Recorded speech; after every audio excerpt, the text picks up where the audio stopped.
On the tranquil summer night of June 4, 1960, four teenagers pitched their tents beside the glassy waters of Lake Bodom, a secluded beauty spot just 30 kilometers northeast of Helsinki that had long served as a favorite escape for city youth. Yet before dawn broke the following morning, three of them lay brutally murdered inside their collapsed shelters, while the sole survivors stumbled bloodied into the forest, launching Finland's most infamous unsolved crime that has tormented investigators, inspired heavy metal songs, and produced one of the country's strangest courtroom dramas more than 4 decades later. Welcome to our channel. Tonight we reconstruct every verified moment of that fateful camping trip, from the victim's final letters home to the 2004 arrest of the survivor himself, drawing solely on original police transcripts, forensic reports, eyewitness depositions, and the 2025 re-examination of DNA evidence to illuminate a tragedy that still refuses closure after 65 years. Let us begin by introducing the four friends who arrived at Bodom that Friday evening, eager for a weekend of swimming, guitar music, and freedom from parental oversight. 15-year-old Maila Björkland and her boyfriend Seppo Boisman, both from Helsinki's working-class Kallio district, were joined by Maila's schoolmate Anja Nils and her partner Nils Wilhelm Gustafsson, all aged between 15 and 18, traveling by bicycle and bus with sleeping bags, a portable stove, and a shared excitement captured in a group photograph taken hours before the attack. They selected a clearing on the eastern shore, erected 2 small tents approximately 5 meters apart, and settled in around 11 p.m. after a modest supper of sausages and lemonade. Neighbors camping 200 meters away later recalled hearing youthful laughter and the faint strum of a guitar until midnight, after which silence descended over the lake.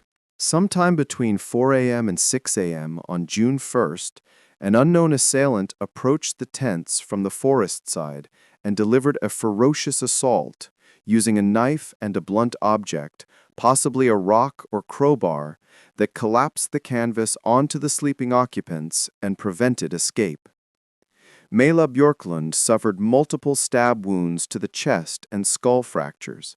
Seppo Boisman was bludgeoned and stabbed through the tent wall. Anja Nils received similar crushing blows to the head and facial lacerations. All three died within minutes. Nils Gustafsson, sleeping in the second tent with Anja, sustained a broken jaw, concussion, and knife slashes to the face, but somehow managed to crawl free and stagger approximately 500 meters through undergrowth until 2 birdwatchers discovered him at 6:20 a.m., barefoot, covered in blood, and barely coherent. When police arrived by 7 a.m., they found the killer had removed the victim's shoes, wallets, and Gustafsson's jacket, scattering some items up to a kilometer away, while inexplicably leaving the teenagers' bicycles untouched. Most bizarrely, the murderer had re-entered the crime scene after the initial frenzy to inflict additional post-mortem stab wounds, suggesting either rage or ritualistic behavior. Over the following weeks, Finnish National Bureau of Investigation officers pursued hundreds of leads. A kiosk owner near the lake reported selling lemonade to 4 youths batching the victim's description at 11:30 p.m.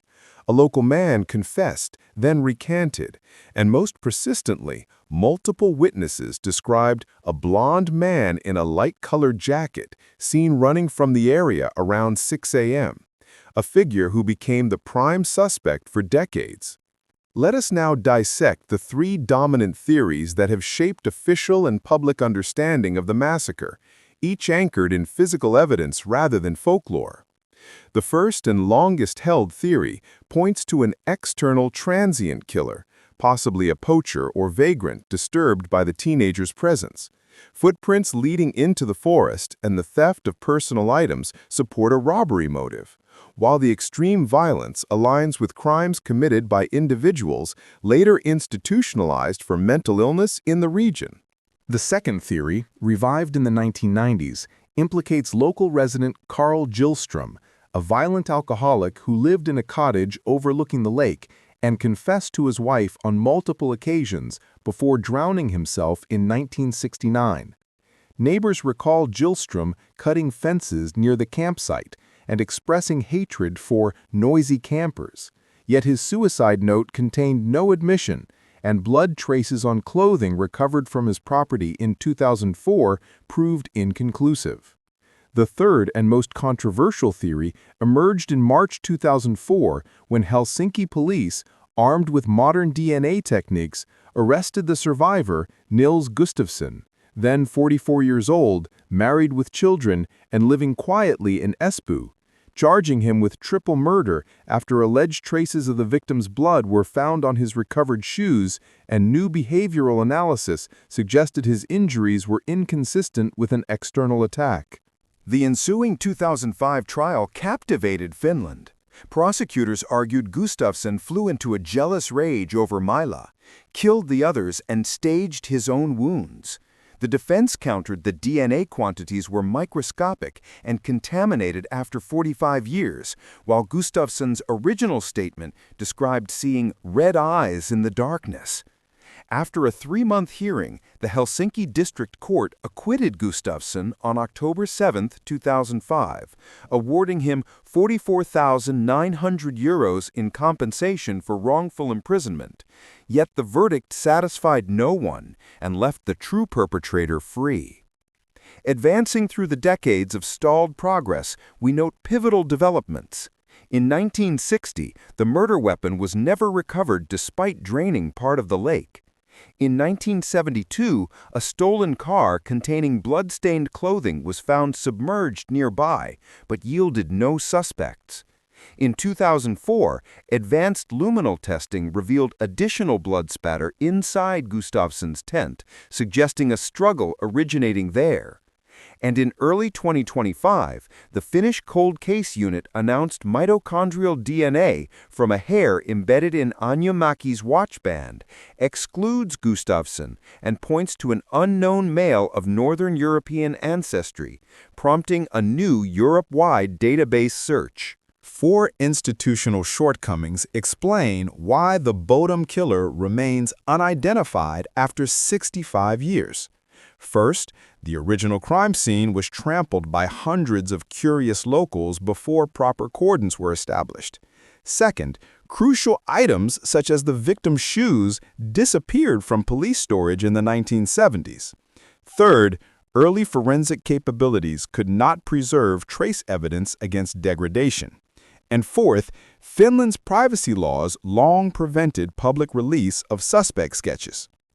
Today, Lake Bodom has been renamed Lake Bodomenjärvi to distance it from infamy, yet memorial stones bearing the victims' names stand where their tents once lay, tended annually by surviving classmates who refuse to let the teenagers be forgotten.